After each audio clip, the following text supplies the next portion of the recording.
Il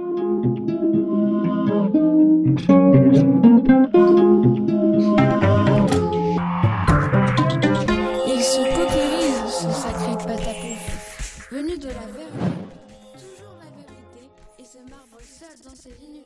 Sāku viņu apgūt, tāpēc, ka man patīk apgūt svešvalodas un mācīties kaut ko jaunu, interesantu. Un man vienmēr ir interesējusi franču valoda, jo es jau no bērnības esmu skatījusies franču filmas un tā.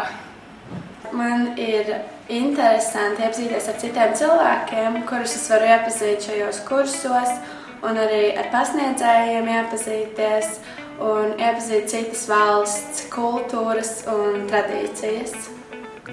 Es ceļoju, protams, uz Franciju diezgan bieži un arī uz frankofonām valstīm. Mēs diskutējam par ekonomiku, par politiku. Es arī redzu vietējās pārējušas, vietējo dzīvesveidu. Tas ir tas, kas man interesē. J'étais en France quelquefois.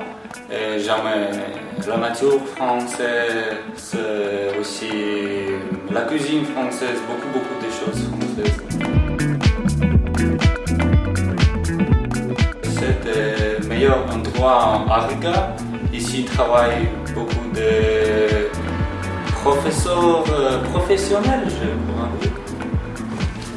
Jo šeit man patīk vieta, patīk atmosfēra, patīk tas, ka ir tiešām reāli Francijas iedzīvotāji, kas šeit māca. Pēc pirmajām 5 nodarbībām var teikt, ka es noteikti neesmu vīlusies, jo visi skolotāji ir ļoti atsaucīgi, entuziastiski un savā ziņā nodod to enerģiju arī skolēniem.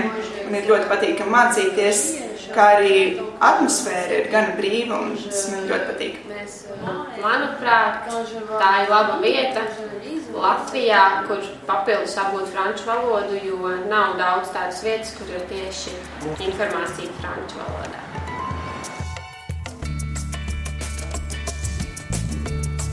Es eju uz mediatēku diezgan bieži vienkārši klusumā izpildīt mājas darbus. Un mediatēkā, šobrīd vēl neesmu sasniegusi tādu līmeni, lai varētu lasīt brīvi, bet es jau esmu noskatījusi vienu grāmatu, ko es noteikti izlasīšu, kad es iemācīšos franču valodu kārtīgi. J'ai été là et j'ai apporté le grammaire et les livres pour mon enfant.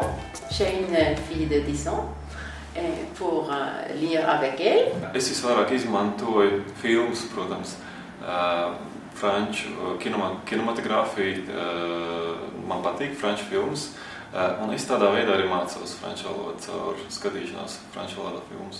Es cenšos apmeklēt Francijas institūta organizētās pasākumus.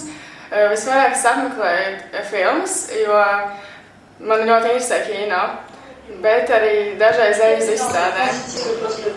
Une lettre et le complément d'objet direct, voilà. Reviens avec la part de l'exercice, on va. Il se marbre seul dans ses discutés. En ce moment, le téléphone sonne tous les matins.